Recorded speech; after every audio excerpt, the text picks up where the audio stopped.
റിദാൻ ബാസിൽ വധക്കേസിൽ സംശയമുണർത്തി പോലീസിന്റെ നീക്കം. ആ റിപ്പോർട്ടിലേക്കാണ് ഇനി നമ്മൾ പോകുന്നത്. അന്വേഷണത്തിൽ പുതിയ വിവരം ലഭിച്ചിട്ടുണ്ടെന്നും വിചാരണ നിർത്തിവെക്കണമെന്നും ആവശ്യപ്പെട്ടാണ് എടവണ്ണ പോലീസ് കോടതിയെ സമീപിച്ചത്. റിദാൻ കൊലപാതകത്തിൽ സ്വർണ്ണക്കടത്ത് സംഘത്തിന് പങ്കുണ്ടെന്ന ആരോപണം ഉയർന്നതോടെയാണ് പോലീസിന്റെ ഈ ഇടപെടൽ. കൊരട്ടിയിലുള്ള സ്വർണ്ണക്കടത്ത് സംഘാംഗം പറഞ്ഞ എല്ലാ വിവരങ്ങളും റിദാന്റെ ഫോണിൽ ഉണ്ടായിരുന്നുവെന്ന് ബന്ധു 24-നോട് വെളിപ്പെടുത്തി.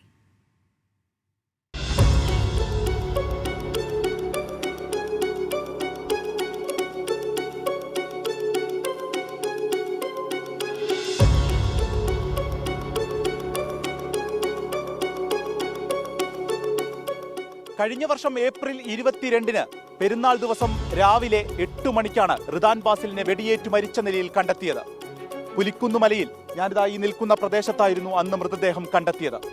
ദിവസങ്ങൾക്കകം സുഹൃത്ത് ഷാനിനെ പോലീസ് അറസ്റ്റ് ചെയ്തു. സംശയവും വ്യക്തിവിരോധവുമാണ് മരണത്തിലേക്ക് നയിച്ചതെന്ന് കുറ്റപത്രം. എന്നാൽ ഇപ്പോൾ സ്വർണ്ണക്കടത്ത് മാഫിയയിലേക്കാണ് സംശയമുന നീളുന്നത്. പ്രധാന പ്രതി ഷാനിന്റെ ജോലി കളഞ്ഞതിൽ റിദാൻ ബാസിലിന് പങ്കുണ്ടെന്നും ഇത് കൊലപാതകത്തിൽ കലാശിച്ചു എന്നുമുള്ള പോലീസ് കുറ്റപത്രത്തിന് സംശയത്തിന്റെ മങ്ങലേൽക്കുന്നത് PV അൻവറിന്റെ ആരോപണത്തോടെയാണ്. ആ ഒരു മോട്ടീവിലാണ് ഇവനെ കൊല്ലിച്ചത് എന്നാണ് ഇതുമായി ബന്ധപ്പെട്ടവർ സൂചിപ്പിക്കുന്നത്.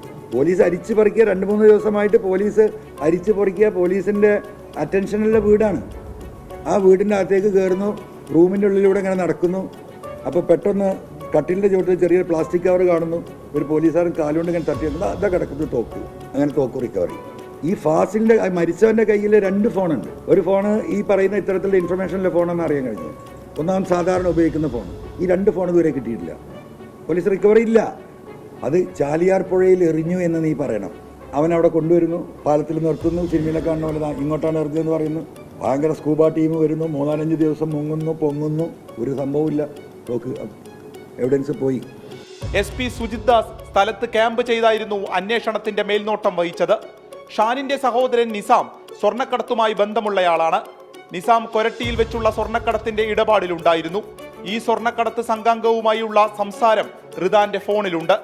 ഈ വിവരങ്ങളാണോ കൊലപാതകത്തിലേക്ക് എത്തിയത് എന്നുള്ള സംശയമാണ് വീട്ടുകാർക്ക്. കൂടാതെ അന്വേഷണത്തിൽ ഡാൻസാഫിലെ പോലീസുകാരും എങ്ങനെ എത്തിയെന്ന് വീട്ടുകാർ ചോദിക്കുന്നു. ആരെല്ലാം പിന്നിലുണ്ട് എന്നറിയണമെങ്കിൽ CBI വരണം. ബന്ധു മുജീബ് റഹ്മാൻ 24-നോട് വെളിപ്പെടുത്തി. ഷാന്റെ ജ്യേഷ്ഠൻ നിസാം എന്ന് പറയുന്ന ആൾക്ക് സ്വർണ്ണക്കള്ളക്കടത്തുമായി ബന്ധമുണ്ട്. അയാളുടെ സ്വർണം കൊരട്ടി സ്റ്റേഷനിൽ ഒരു കംപ്ലൈൻറ്റ് കൊടുത്ത് ഇവരെ പിടിച്ചിരുന്നു. അവനെ കൂടെ സത്യം പറയിപ്പിച്ചതും ആരെ കയ്യിലുണ്ട്? എൻ്റെ മോൻ്റെ ഈ ഐഫോണിലുണ്ട്.